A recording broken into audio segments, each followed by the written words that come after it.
Okay, so this video is called, I haven't decided the name yet. I really haven't decided. So let me just put the title afterwards and let me just improvise. But anyhow, what I'm gonna do today is basically a part 2 of the previous video that I did recently called What Grinds My Gears Social Media Edition. So that video was about terms and behaviors on social media that basically just irritates me or that I don't find very amusing. Do you understand? So I decided to do like a part 2, but this time is more about what happens in school, workplaces, and just overall drama. You know, what really grinds my gears when it comes to that department. So old friends, old acquaintances, old past lovers, or flings, or whatever you may call it, that you were in contact with long time ago, years if not decades ago, start to show up, literally pop up. Do you understand? Like they will be on your social media, you will hear them start talking about you and giving out information, but this is like old information about you. They're talking about a previous version of you because they don't have access to you like that anymore. You have moved from that city, you have moved from that country, you have grown a couple of years. Do you understand?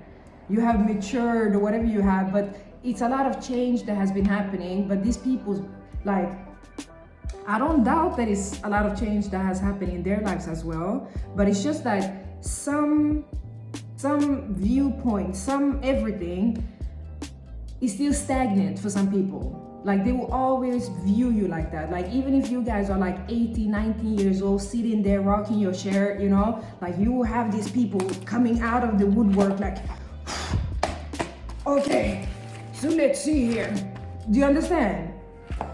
That shit irritates me a lot because it's like, I know myself and I know that I'm very straightforward. I'm very like, I always been like this, good or bad, I always been like this. Even if I am in the wrongs, you know, I will be the first one to try to correct stuff, to try to talk it out and find some kind of middle ground. Like I never flee from any problem. So I know for a fact that I shouldn't have any enemies like that. I don't have enemies, but enemies may think that they be having me. But they don't. Do you understand? Well, we weren't seeing eye to eye. You weren't seeing eye to eye with me. I had no clue what you was mad at, but No. But I know that I'm not the only one that's going through this or have been or will go through this. Like I've seen this a lot on social media, especially when people are starting to transform their life into something positive, upgrade their life, you know. This is the times when these trolls usually like come up. And it's like, bruv, come on. The sad part is like I said, I don't have any enemies. But I know specifically 2 girls, they are women today, that been on my case since teenage years. Like, I call these people friends. One of them, I even called her cousin. Do you understand? Like her brothers treated me like a cousin. They did all of the stuff that a so-called cousin or blood relative should do. When it came to her specifically, like it is something that she never liked me, this girl. She just didn't. And the thing is, like, back in the days, I didn't know the terminology and all of this, you know, like behavioral stuff. Like none of us was into that back in the days. Like we were just living, and if somebody was sketchy, you were like, okay, it is what it is. But we didn't like try to debunk their mental health and try to figure out, we didn't, you know? But now, being a little bit older, I'm starting to realize like, to explain what I have been going through with these specific 2 women,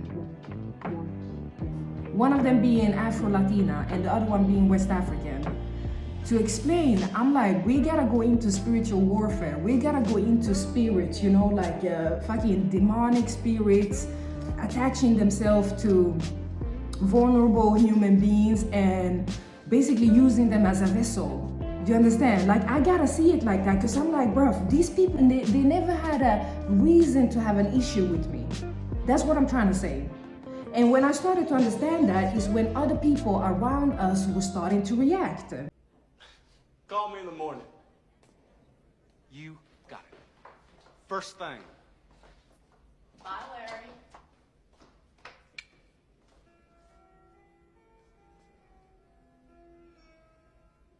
Vanity. Definitely my favorite sin.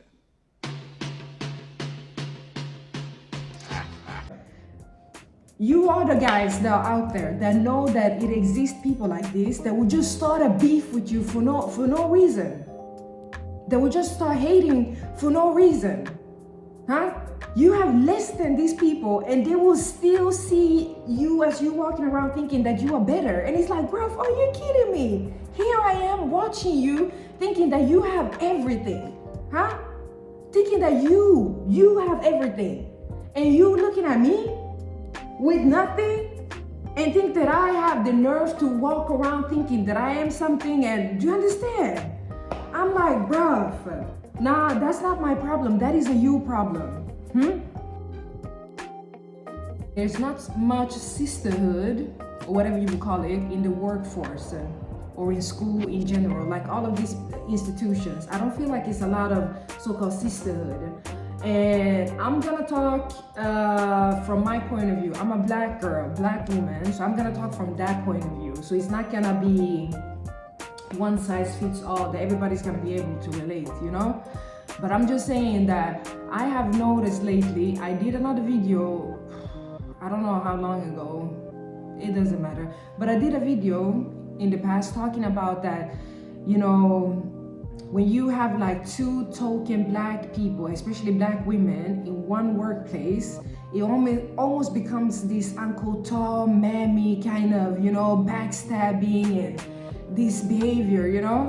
And it's sad, I said that me personally, I feel like that is almost worse than racism.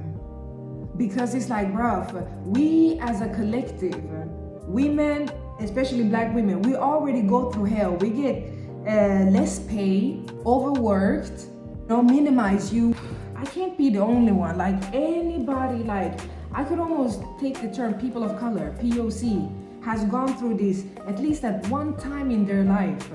You know, so it's like when you see a fellow, I'm not saying treat them better or be discriminative or anything like that. I'm just saying don't put that person through more hell, because you know the institution is already trying them every day. Like they don't need that extra from you as well. If I told you, like it's 2023, I have lost 3 jobs this year.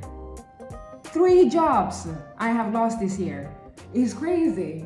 Petty ass reasons, you know, like, oh my God, it's gossip most of the times, you know, it's gossip, slander.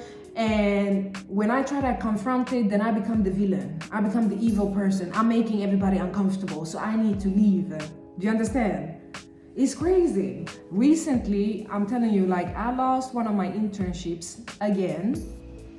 This is like a reoccurring event, it seems like. I'm studying something called management. So basically the whole point is to become some kind of manager within like hospitality or, you know, like that scene. This is like a small program, 1.5 years. I'm, like I said in many videos, I'm graduating now in December.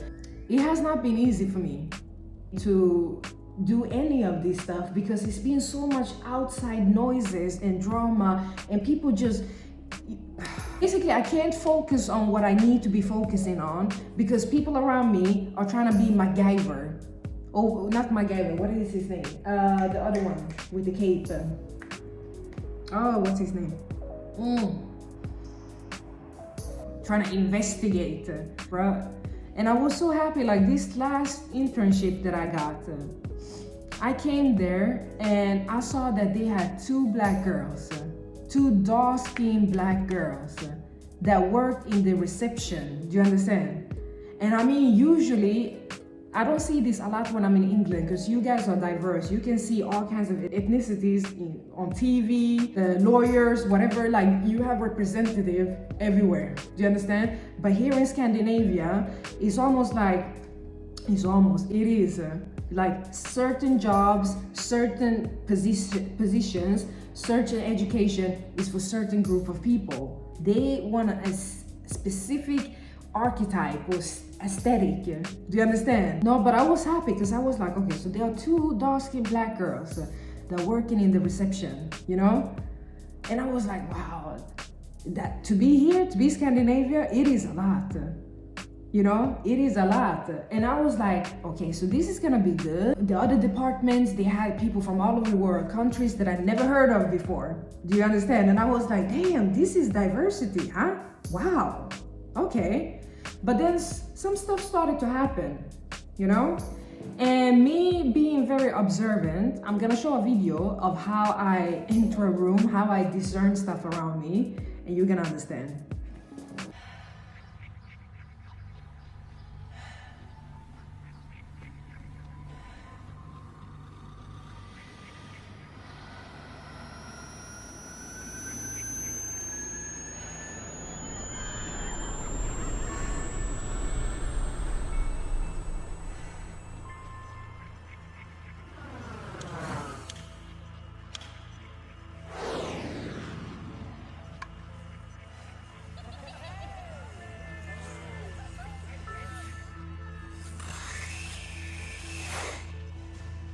When I step into a room, I literally sense and see and just feel everything. Do you understand? I can sense the good stuff as well, but I'm saying like the bad stuff is more potent somehow. So long story short, I had people up in my business, and I'm talking about management, you know, like the manager, the boss, co-workers. I had them in my private business. And let me remind you, I'm an intern, I'm not getting paid. I'm supposed to be there for 2 months, Monday to Friday, 8 hours, every day, and do work like everybody else, but I'm not getting paid a dime. Do you understand? This is part of my education. But I'm going through hell, and people are talking to me like I'm some kind of fucking circus clown that is there to perform for them.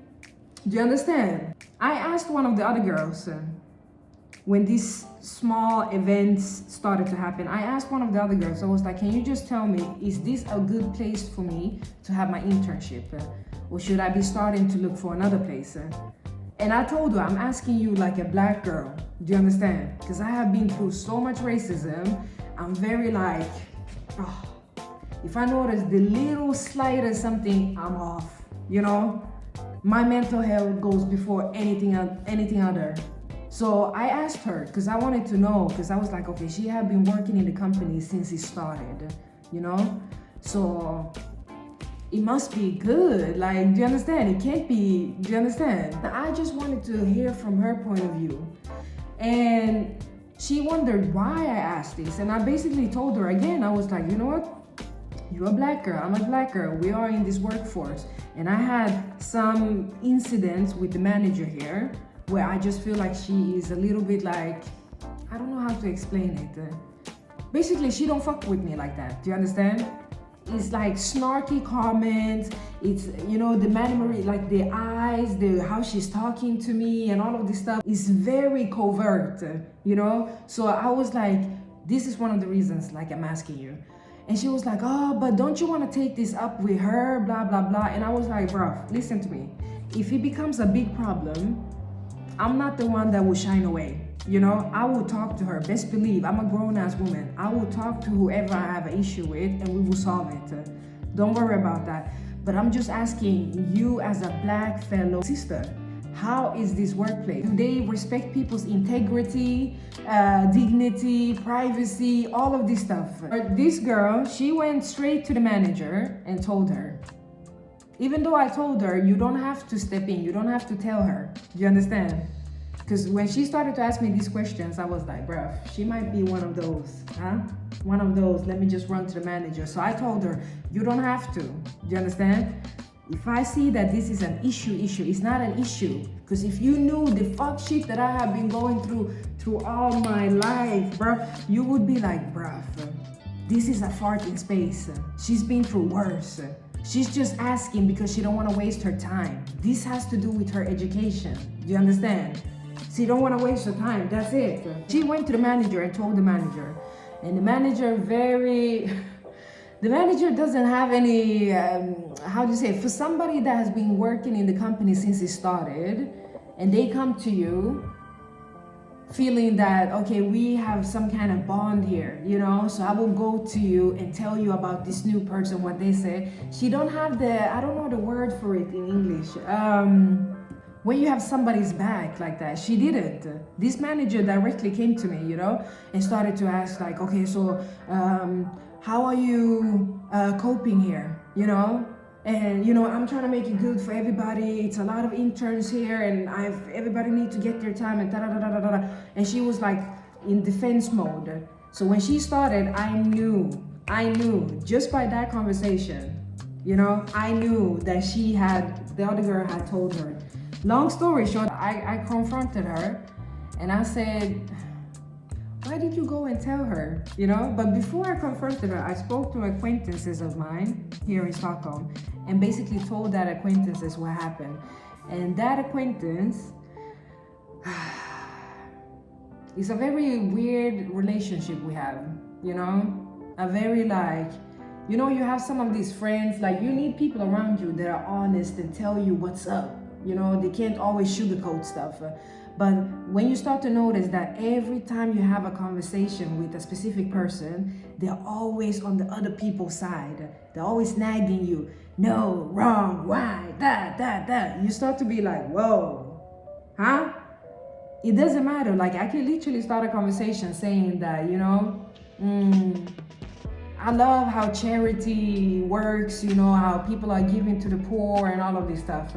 But that coming out of my mouth, this acquaintance would be like, oh, so why don't you like other organization? Why only charities? Da, da, da, da, da. That's the kind of acquaintance. So I don't even, but the thing is like, because this is one of the periods where I'm going through the most behind the scenes and all of it. And I have basically nobody to talk to when it comes to a lot of this stuff. And this is heavy stuff, you know, stuff that could put people in mental institutes, kind of heavy. But anyhow, that acquaintance has told me, why do you even talk to your coworkers, you know? And I agreed on that. I was like, okay, because the other internship, it was another African girl, East African, Eritrean or Ethiopian.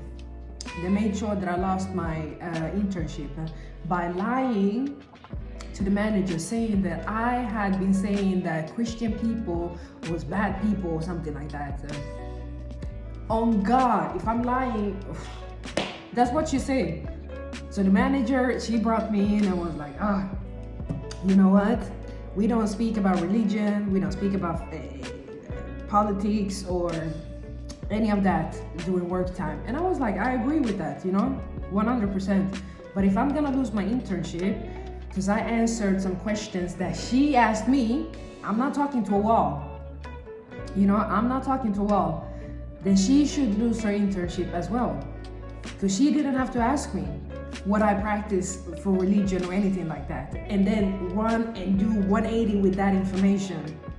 She basically lied, bruh. She lied, straight up lied. People, bruh, if you knew how many of your coworkers that are not mentally stable, and this is no diss or bashing on people that are not mentally stable, because I can guess that it is hard to try to maintain a normal life and go to work, go to school and all of this if you already had like issues that you're battling with, you know?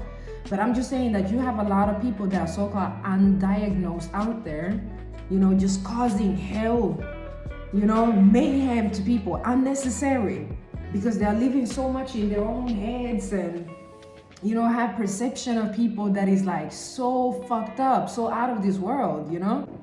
One thing like all workplaces and school places should have, they should have like HR should really go in more into like psychology.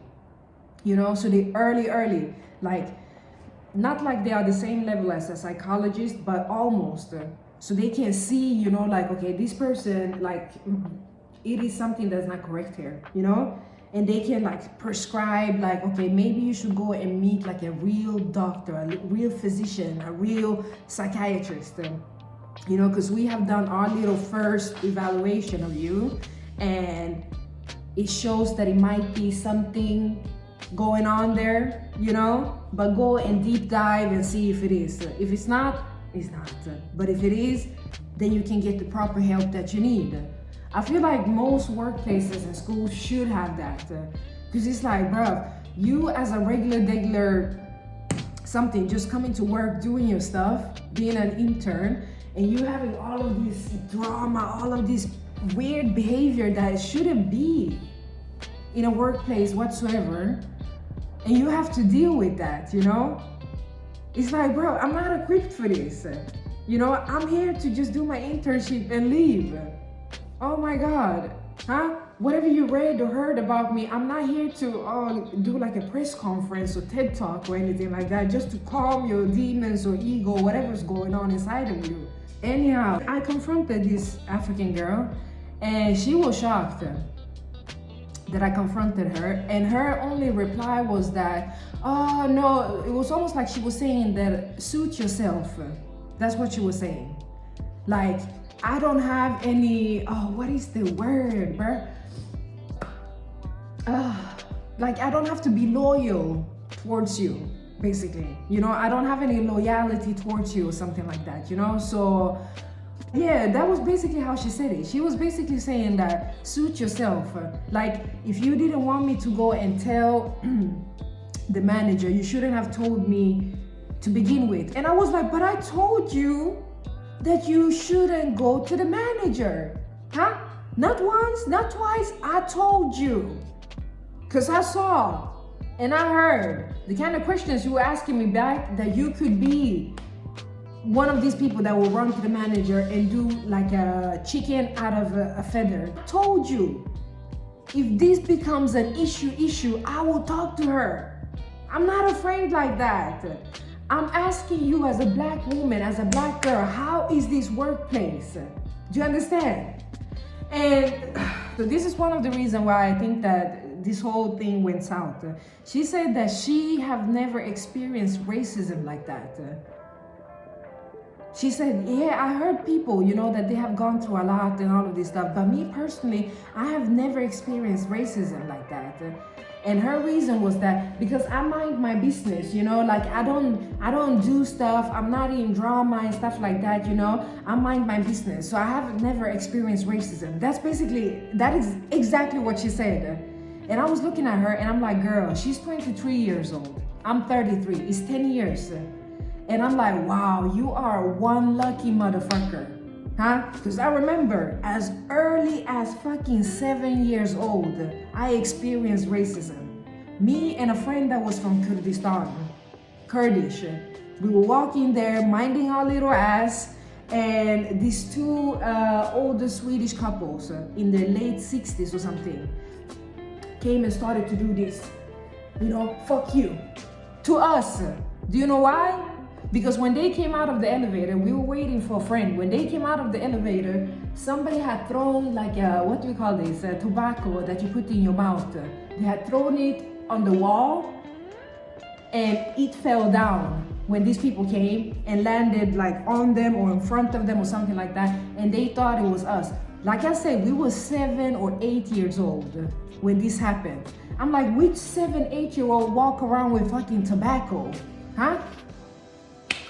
And they were saying stuff like, go back to your countries, go back to your countries. And we were like, damn, we were 7 to 8 years old when this happened. This is just minor. So you can just imagine afterwards all of the fuck shit that I have been going through.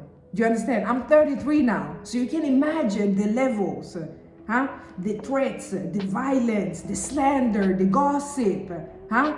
All of it. And this young woman, she is dark as me. She's saying that in her 23 years on this life, she have never experienced racism. And it is because she minds her business. And I was like, bro, if that was that easy, huh? If that was that easy, huh? So you think that during my 33 years old, I have not been minding my business. I have been walking to racist minefield and basically started to provoke these racist, fascist, Nazis, you know, to come after me and do all of this stuff. You don't think that I have been minding my business as well? It doesn't matter, bruh. So I said, no, you lucky.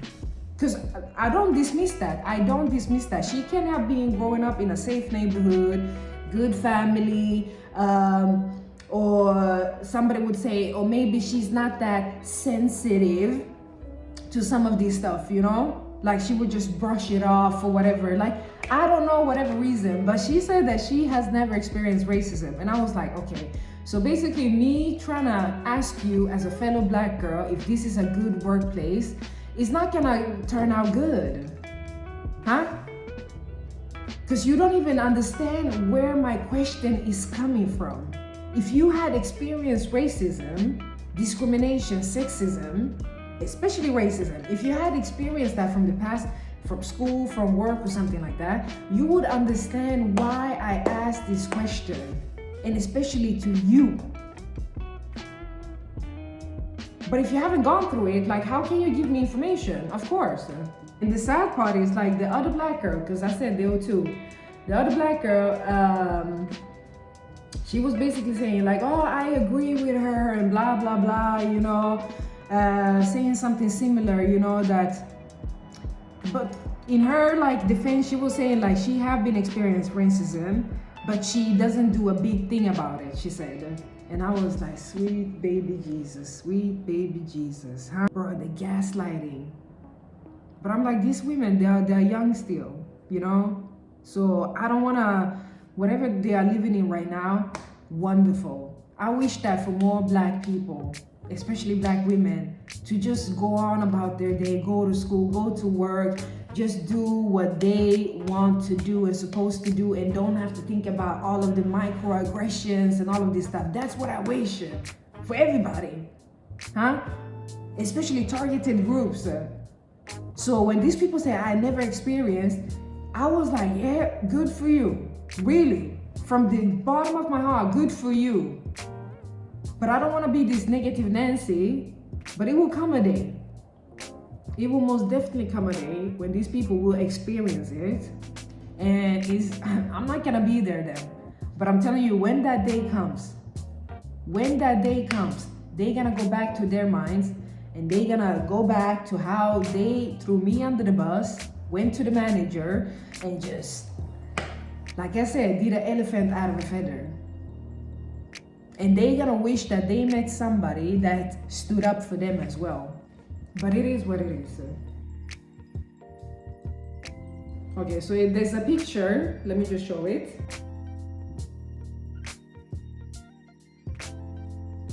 So this lady is basically talking about people making up drama and all of this stuff about you. Having imaginary beef with somebody you don't know.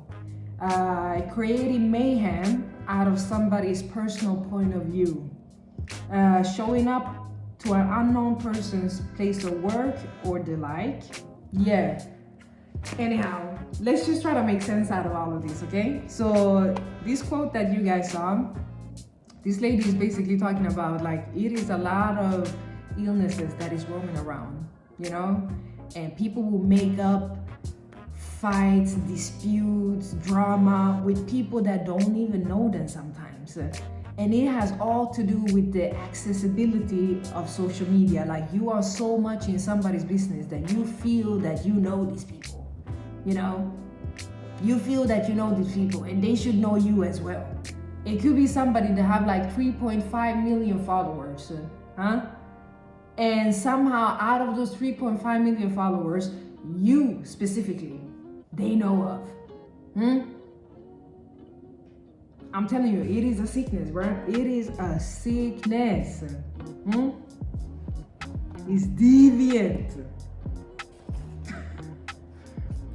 You know, like, how can you sit there and just have a whole fucking, you know, you start to make up stuff in your head about somebody that you don't know. Oh, they probably like this, and they probably this, and they probably that, just from stuff that you have collected online.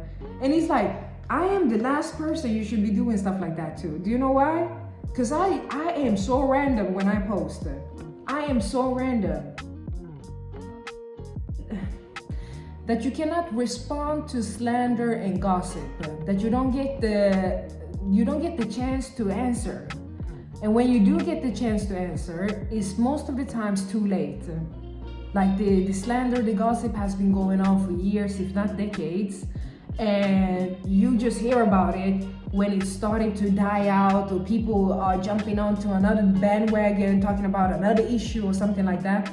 And now when it comes to your notice, you're like, okay, I want to address it. I want to talk about it, you know? Especially if they did you wrong, they painted you out to be something you wasn't and all of this stuff. And you're like, no, I want justice. I want to tell my side.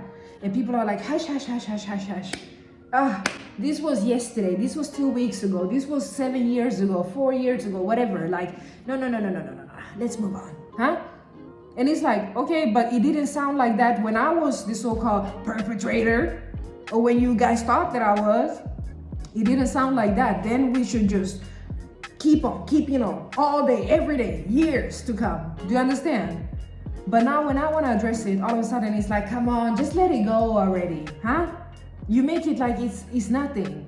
It's so irritating. Like, this has happened so many times, you know, that people say stuff about me or do stuff, and I hear it like fucking months, years later.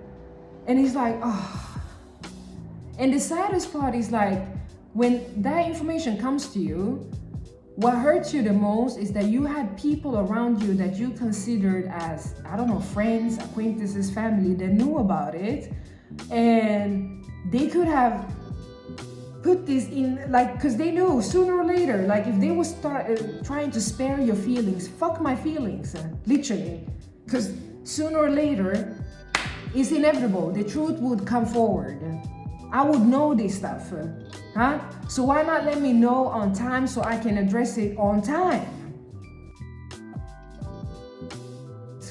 Being called sensitive for not taking disrespect. So this is something that I've been hearing a lot lately, you know, but they don't say it directly in your face. Nobody here does that when it comes to me. They are very subtle with the disrespect, huh? Very subtle. Ooh. So this happened recently. You are so sensitive. That part was very low pitch, but I heard it. And I was like, sensitive my ass. Look at you. You coming to a fucking 2-star hotel and ordering these complicated ass drinks that we don't even have on the menu. So I have to do it for you. You can sense when you're coming into the room, you know, like just a room full of hyenas, just like, just sitting there, that's what I see. And I don't know how to explain it, because if I do, then they will just spin it around, try to gaslight me, talking about, oh, you think you're so important, you think everybody's here for you, and da-da-da-da. And I'm like, but you kind of are. I had like an outburst the other day here. I was just sick and tired of these people just coming and being petty. You know, petty. And it's like, it's not enough that, you know, the guests are doing this stuff, but you have like co-workers and managers doing the same thing. And I'm like, bro, I am one person. I don't care about your theories with 3 and 1 or whatever. I am one person, and it doesn't matter what kind of person that is. Everybody has his limits, huh? Even the Most High God had his limits. You can go to your scriptures and you will see all of the times that the Most High had his limits. So I'm just saying, I'm supposed to be like some kind of super person, and I'm not supposed to feel anything, and I'm not da-da-da-da. And as soon as you react, all of a sudden you are sensitive. You guys are narcissistic. Yeah? I know the word is being overused, but in this specific, in my case, it is a bunch of narcissists. Psychopathic as narcissists, that's what it is. And if you guys are not clinically that, you are very close to that in behavior. And then they have a quote saying that if a lot of people have a problem with you, then it must be you. I never liked that quote. Do you know why? Because like I said in another video, some people, they will just start stuff from out of the blue. You don't have to do much. You just have to breathe. You just have to freaking breathe and just be yourself, and it will aggravate the demons out of somebody. Huh? Haven't people learned that just because people are in a mass, just because people are a lot, doesn't mean that they are right? Have you seen that picture from the 1940s or something like that in Germany? And you have like a bunch of people just standing there doing the Nazi salute, the CGI. And you have one little person in the middle, one guy that's standing with his arm crossed like this, just watching, you know, like, what the fuck? Do you understand? So I mean, at one point of time, all of these people, thousands of them, was doing it. And now, like, it took from that picture, it took probably like 10, 15 years or something for people to realize that that was wrong. Do you understand? So I'm just saying, just because you see a lot of people are like, oh, we don't fuck with this person, we don't like this person, da da da da da da, we heard this, we heard that, doesn't mean that all of them are right. It can be a bunch of them that are wrong. I'm sorry to bust that bubble, but that's true. Like this has happened to me a lot lately, you know? I have been defending myself for over 4 years. Or not even defending, just speaking my truth. Trying to give like some nuances, some context to, like, it's very hard when people are not directed, you know, because I'm a direct person and I know that most of these gossip slanders would have been solved in 1.2 seconds if people just choose to sit down and talk to people. But the thing is, like, it's too amusing, you know, this whole thing, because I think deep down in most of these people that want to believe bad about you and evil about you, deep down inside of them, they kind of know the truth, you know, but the truth is not fun, it's not amusing, you know. It's like, oh no, but living in this delusional fantasy world where this person is all of this bad, nasty, disgusting stuff, like, that is more amusing, you know, it lasts longer. So I understand why people want to be cognitive like that, cognitive dissident. It's crazy. It is. It is crazy. I told one of my coworkers lately now, because she is one of these people that be trying to play detective. Like, she is so much in my business, bruh. It's a white woman. And I was so sick and tired of it. So I took her down and we were talking. And I said, you know what? I am not who you guys are looking for. Do you understand? And I said it multiple times. I was like, I have gone to the police recently, like 2 weeks ago, and I did like a, what you call it, like a report. And I said to the police, you probably have your investigation going on. So if I give you this now, and just remember, nobody's talking to me, nobody's telling me anything. So this is me observing, you know, for a long time now, and putting 2 and 2 together. So if I'm close to the truth now, please don't gaslight me. You know, because you guys are under oath. You're not supposed to do harmful stuff to people. So when people are coming forward with truth and all of this stuff, and they say they want to press charges against like a certain individual or groups or whatever, don't try to gaslight them thinking it's not happening, it's all in your head. After this many years of gang stalking, harassment and everything, it's like, bro, we can't pretend anymore, you know? So I went to the police and they decided, like, okay, we're gonna grant you that you can, they have a word called fertile. It's basically like when somebody's lying about you in that kind of level where it's not just gossip. We're sitting there drinking coffee and gossiping. Like, it is detrimental. Like, you can lose your life, your livelihood, you become homeless, you lose jobs, internships. Like, this affects you on many levels. This kind of lies. Do you understand? So the police was like, okay, so that one we can, you know, grant you or whatever, that you can do like a report on slander. So I was like, good. So that means from here on out, if I catch somebody in the act saying or doing something that is out of line, has nothing to do with me like that, I can press charges against you guys now. Do you understand? I told her that I was sick and tired of having to defend myself. That this is something that's been reoccurring now for probably 7 years, but in my recognition, like what I see, in 4 years, you know? Because before that, I was ignorant, living in my own bubble, minding my real business. But I was like, nah, I'm tired of it. And I'm like, the thing that I'm tired most about is that, you know, people have a perception of me and this whole situation, and they are so like, we know we're right about you, we know. Coming in like they have facts, you know, very cocky. And then all of a sudden they start working with me, they go to school with me, and they see something totally different. It doesn't make sense for them anymore. I seen this, the whole face, everything changes, you know, because they're like, but you're supposed to, what? But what? But you're not so evil, bitchy, and What? And the sad part is, eventually the truth will come out to these people. Do you think that these people will run to the headquarters and tell all of the little minions, excuse me, we were wrong, okay? We need to start over and do right. We need to apologize for everything that we have done so far, and we need to move the fuck on with our fucking lives. Do you think that anybody will do that? They won't. Like the highest level is that maybe they will tell like a close friend or family member to them, and then it will stay there. Do you understand? So I'm telling you, like, the truth will officially, at some point, it's inevitable, it will come out. And that day when it comes out to the rest, to the masses, just know that it has been people that have been knowing about the truth for 7+ years, if not more. But they have chosen to shut their mouth or to just dismiss it or whatever because it was too amusing, it was too fun, the drama, the this and that and whatever.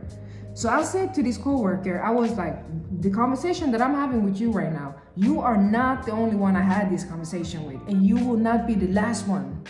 I will probably have to do this for a couple more years, if not decade, depending on circumstances. How she was standing there like, because she was so cocky before. And I told her, you are not the only one. This conversation, I'm having this like every month, like at least 5 times with somebody, at least. And I know that you're not gonna go online and be like, oh, we were wrong. It's too embarrassing because you have put so much effort and everything into just hating and spewing this and that, you know? So why would you want to come back and be like, huh? Only a real person with integrity and bravery would do something like that. And you guys don't have those characteristics. If you did, you wouldn't even start talking about people without having, you know, fact checks and everything. I'm just saying. When people are lying, straight up lying, and you have evidence, like evidence against them. So let me just try to keep this one short. I have an upcoming trial soon because of an altercation that happened this summer. And this altercation is connected to a lot more. You know, the truth will come forward for the rest of you guys, for the masses in, I don't know, maybe when I die or something like that. But let's just say that I don't regret anything. After what this man or guy and his family has put me through, all of the lies and everything that throw me under the bus and all of this stuff, this thing right here is the bare minimum. Do you know what the funniest part of all of this is? I ended up being incarcerated that night, and when I met the police and I got my little, some kind of cell or whatever you call it, 2 of the police officers, I'm not gonna say which one because I don't want them to lose their jobs, they said good job. On God, that's what they said. They said this is like the least that you could have done. Do you understand? It's like they know more. These are the freaking police, you know?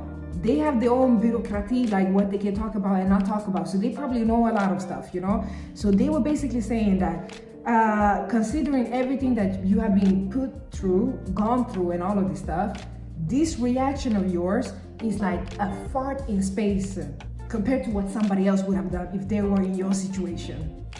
Anyhow, so we're gonna have an upcoming court date, and the thing is like, it's a guy and his so-called wife that is claiming that I beat both of these guys. And I'm like, bro, I'm 165 centimeters, I weigh 60 kilos.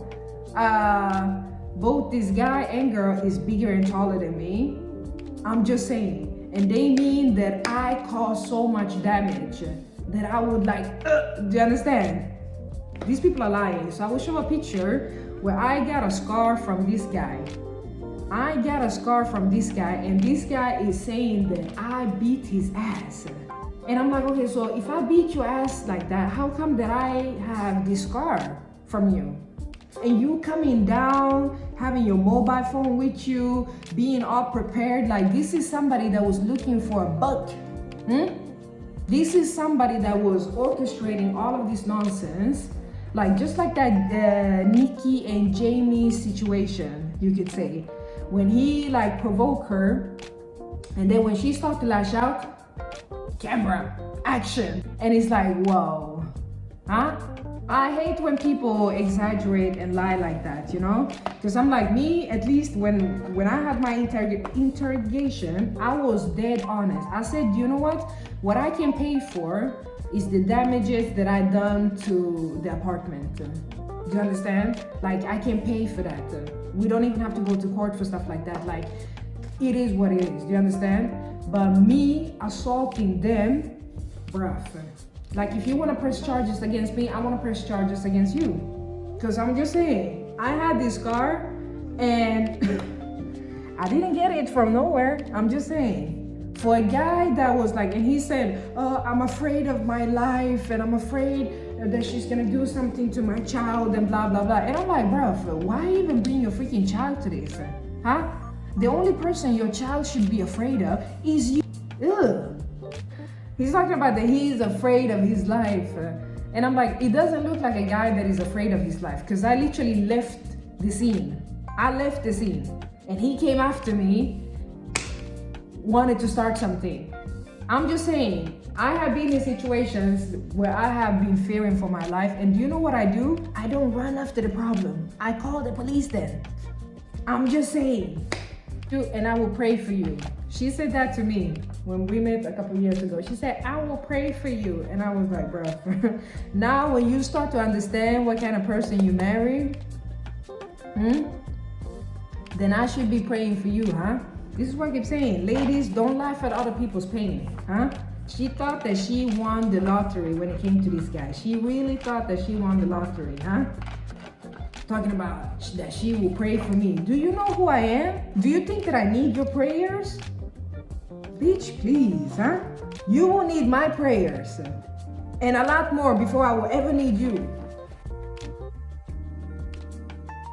When you start to understand how addicted people are to you and your energy, it is scary. It's not even flattering, it is scary. Especially for a person like me. Like I said, I'm an orphan.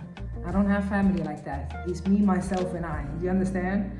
So I can't afford having people being all in their heads about me and thinking stuff and just, damn, these people are literally in the shadows just lurking. Huh? It's a freaking circus. Just watching constantly. Like this is some kind of ABC News or something, you know? Like I think like, I don't want to be like that, but I think like some of these people, before they even go up and see that they have a pulse and brush their teeth, take their tea or coffee or something like that, the first thing some of these people do is go online and stalk these people, me to be specifically. Jesus Christ. Like when your character has been so demolished, like it has been butchered, slayed so much, that when you speak in your truth, when you are living in your truth, like people don't even believe you. Do you understand? They don't even believe you. Let's take some like a petty example. Like let's say somebody say, okay, so this person right there is a vegan. You know, they don't eat anything from the animal kingdom whatsoever. They are vegan. And you just like, you have never said this stuff about yourself, you know? You have never said this stuff about yourself. So you keep living your life, minding your business, and you order your steak. And somebody sees this. And they're like, but what the fuck? You're supposed to be vegan, huh? Why are you sitting here eating steak? So even if they see you sitting there eating steak, like a normal person would be like, okay, but maybe they're not vegan then. And if they are vegan, it's maybe just like a couple of days out of the week or month or something like that, but they're not full-time vegan, obviously, because they're sitting here eating meat right now. But these people, this generation, these type of people that I have on my case, they will be like, nah, I still believe that you're vegan. I know that I see you sitting here eating meat, but in my eyes and what I heard, what I saw online, you know, from other people that are not you, that are not living in your body, that don't know you like that, you are vegan. So that is a petty example. That is a petty example. So you understand what I'm trying to say. So I'm living in my truth and people still don't seem to understand They don't want to understand. She texted me, call me when you see this. And I called her and we had a little conversation. I tried to record the conversation because me right now, I need evidence, you know? Because you guys, you have no respect, no boundaries, no nothing, you know? So I need to record everything. I need to get it on tape, you know? So you guys are gonna learn. But anyhow, I tried to record it, but it wasn't possible. And she basically said, you know, what happened during the weekend? Or Friday. I heard that from both of the people you worked with that it was some kind of drama and this and that. She was starting to talk about racism, you know, and say, why did you ask the customers, you know, like, because I was, it was a lot of them sitting there drinking beers and whatever, just drinking and eating and stuff. And I chose to like talk to all of them at the same time. And I asked them, I said, who is the monkey that all of you guys have been talking about for so long? Who is the monkey? Is it me you guys are referring as the monkey just because I'm black? Do you understand? Like, who is the monkey? Why are you guys here? This is my internship. I'm not getting paid and you guys are doing all of this extra stuff. Most of you guys could be my grandfathers, grandmothers, like you are that age. You understand? Behave. Anyhow, I didn't say all of that, but yeah. So she was just like, okay, and why this and why that? And she was starting to talk about racism, this and that. Basically trying to make it seem like I was being racist because when I decided to leave later, I went a little bit earlier because my coworker was like, you can't leave a little bit earlier because I see that it's stressful and all of this stuff. I basically shouted to these people because a lot of them have been talking about Messiah this, Messiah that. They're trying to, you know, like, and it is so sad because I'm not even religious, you know, and I'm having all of this fuck shit that has to, like, do you know how, if it's something that I'm interested in, something that concerns me like that, I can talk about it for hours, you know, we can deep dive and all of this stuff. But when it's something that initially I don't find amusing whatsoever, and I have to constantly defend that or defend myself against, like, come on, bro, I'm sick and tired of it. I am not your Messiah. I am not your Messiah. I'm not, huh? And I'm not connected to any Messiah either. Do you understand? Like, you guys have got this whole madness fucking wrong. Do you understand? So when I left, because these people, like a lot of these customers lately, when they are coming, I hear, like, they are not whispering. They are talking loud enough for me to hear. Do you understand? But when you confront them, they act stupid, like I didn't hear anything. So basically, I said to them, I said like this, because a lot of these people that were sitting there, you saw that these people are not traditionally your religious people. They don't give a fuck, huh? They just want to be the first one. Like, they want to be like, I want to meet the Messiah first. I want to see the Messiah in action first. Do you understand? They are like this, somebody said this to me a long time ago. They said, whenever there's a demonstration or something going on, what was it? It's like 98% or 90% was followers. They were just showing up to this demonstration because everybody else was doing it. You know, follow the bandwagon. And then you have the 10% that did their research, that actually like this is something they are like deep in their heart, they feel something for this. Like, this is legit for them. Do you understand? But the whole 90% is like, nah, but you know, my friend told me about this and the internet is trending, is viral. So basically I'm gonna do it too. So these people that were sitting there, you could see that these people were the 90%ers.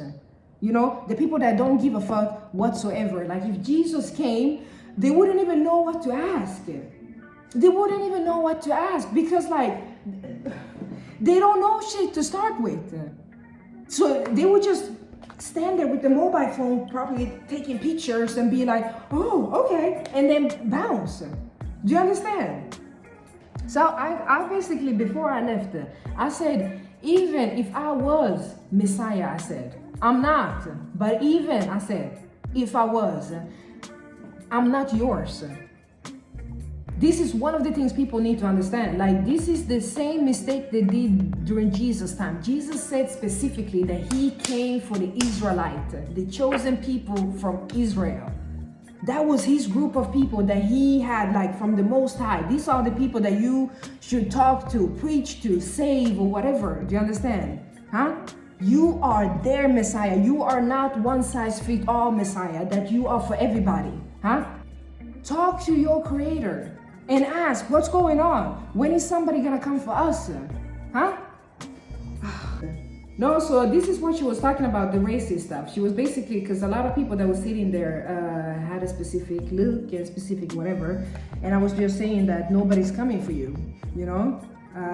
And I'm not your Messiah. Even if I was, I wouldn't prophesize anything to you guys, you know?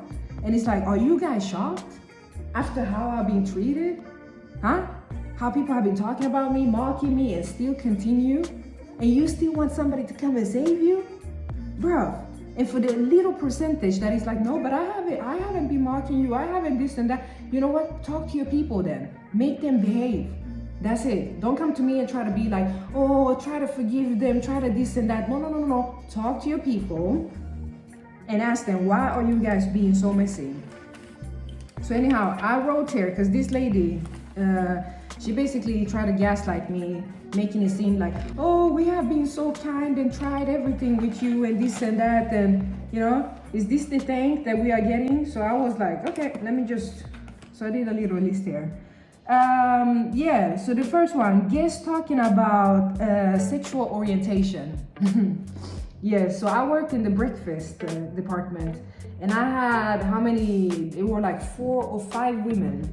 I knew exactly where they came from. I'm not gonna put it here because that doesn't matter right now, but the ethnicity matters. And they were talking about, like, I was walking around, you know, taking dishes and stuff like that, and they were looking at me, basically trying to figure out, they say, maybe bisexual, you know? So they were talking about my sexual orientation, and somebody can be like, okay, but no. But what if they were talking about somebody else, and you just happen to come there, and they just happen to look at you at that moment? And I'm like, okay, so the odds, I'm not like that. The odds are there. Do you understand? That's why I'm not doing a big thing about it. The odds are there.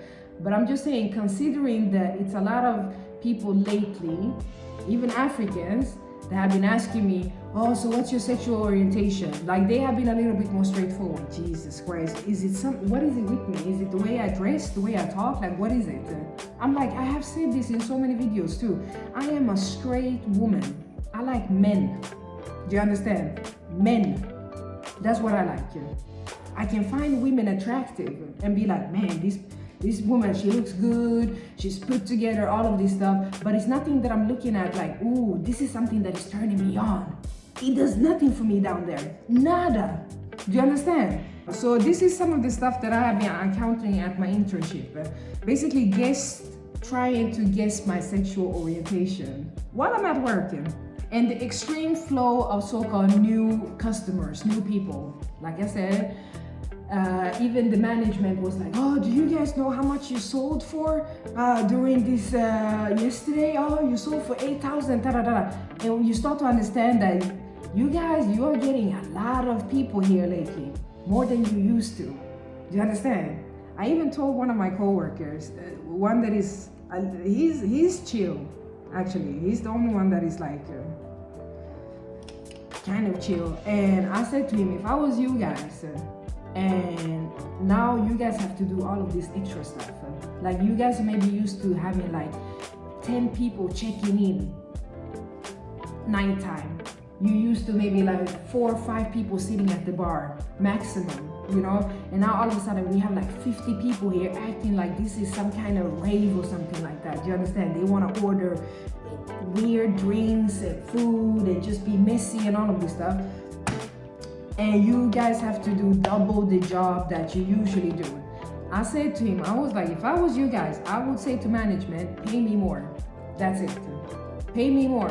Because if this girl is bringing all of this to motion here, all of these people want to come here now, and I have to do extra, you know, and cater to more guests that I'm used to, pay me more.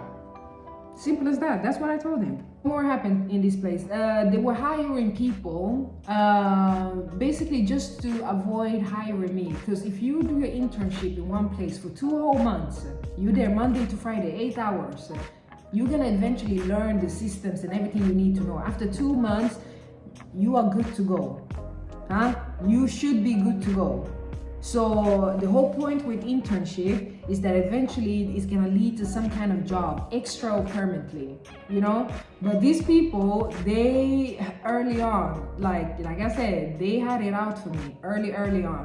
So what happened when I started, now all of a sudden, they are starting to hire people. So they're having interviews with people, you know, so they're gonna hire new receptionists and all of this stuff. And I was like, wow, are you guys kidding me? But it's okay, because the thing is like, I said to one of the coworkers, like, even if they would ask me to work there, I wouldn't take it. I wouldn't take it because for me, mental health goes before everything. So you think that I'm gonna suffer here every day with you guys for a few bucks? This was the highest manager. I heard her. This was like, was it 1.5, almost 2 weeks ago? She was talking to one of my coworkers, and she said something that, you know, because it's a lot of people that smokes, you know. And she said, what did she say? She said, oh, I'm so tired of, you know, like some of these people, they go out and smoke and it smells when they come back. They were having a conversation, but I was working at the same time, going back and forth, doing different stuff, so I could hear a little bit. And I heard her talking about that somebody smelled weed. And I was like, Jesus Christ. Okay, so somebody smells weed. And she was trying to, he has common sense. So he knew what she was gonna try to go to. So he tried to save her by changing the topic and trying to get in, but she continued. And eventually you could see that he was like, you know what, you wanna dig your own grave?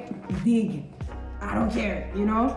So he didn't say much. He was just standing there listening. And she was talking about that somebody smelled weed, and she was trying to figure out who was it. And she was like, I think it's the, you know, because we have like a janitor, you know, and he's quite young, this janitor. I think he's like maximum 30 years old, you know.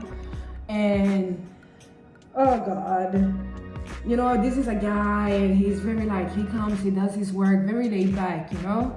So, but I don't think it's him, because I have been standing near this guy and I haven't smelled the weed. I haven't smelled weed from anybody, and I have been there for almost a month, you know. So I was like, I don't know what you have been smelling, but you need to go to the doctors and check your nose, sir. Do you understand?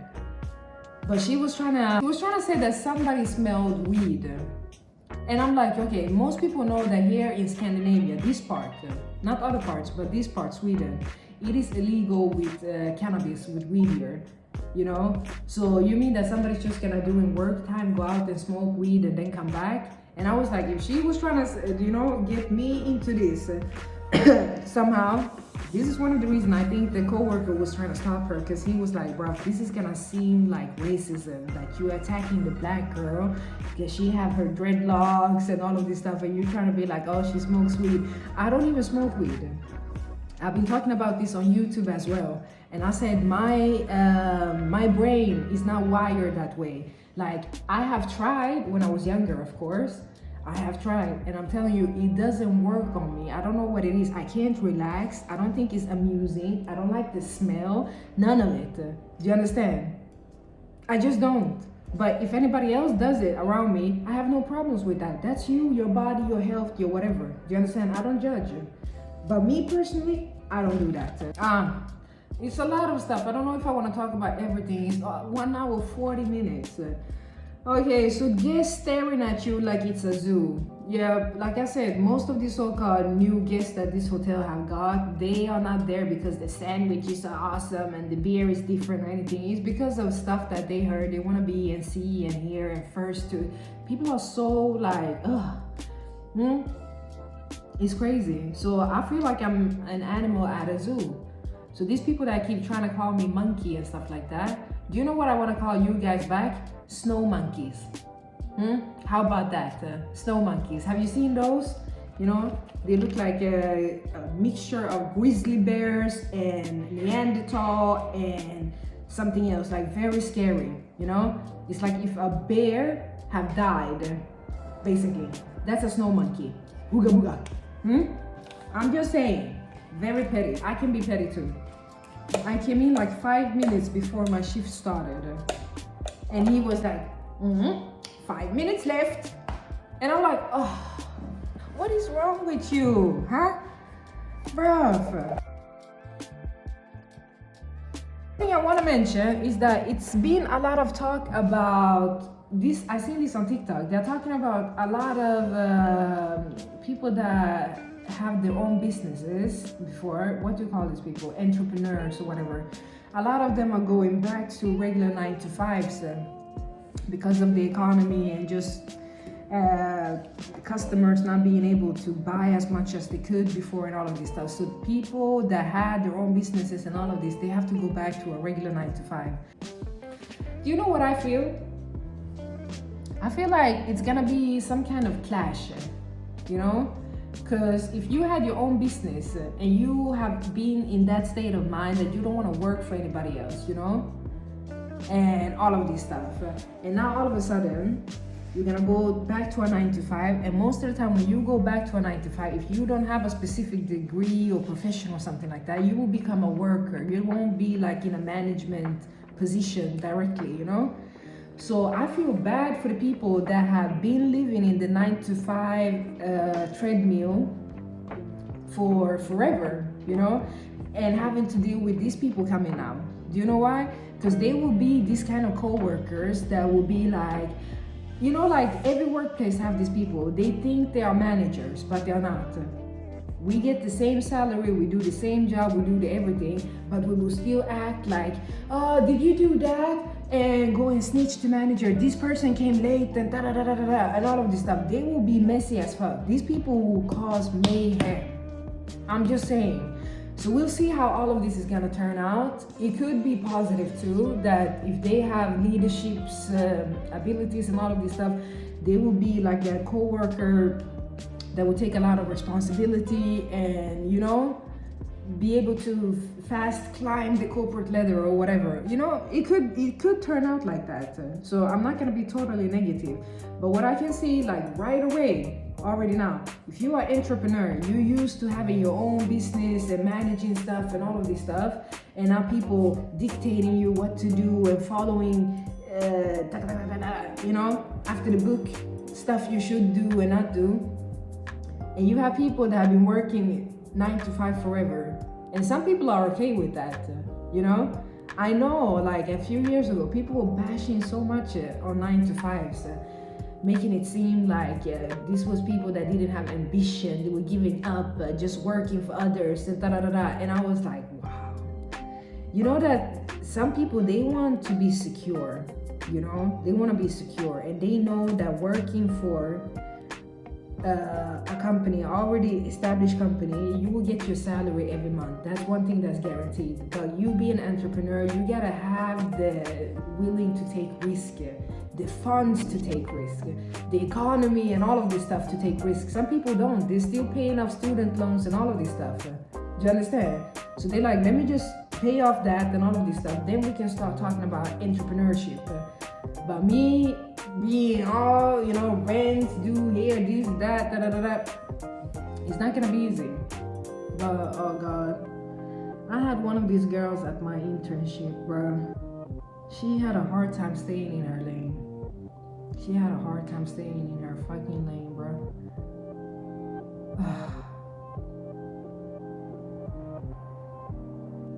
We'll see if I even gonna put this video up.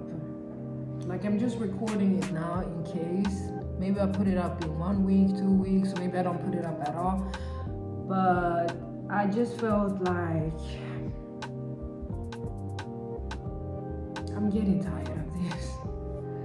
I'm getting tired of this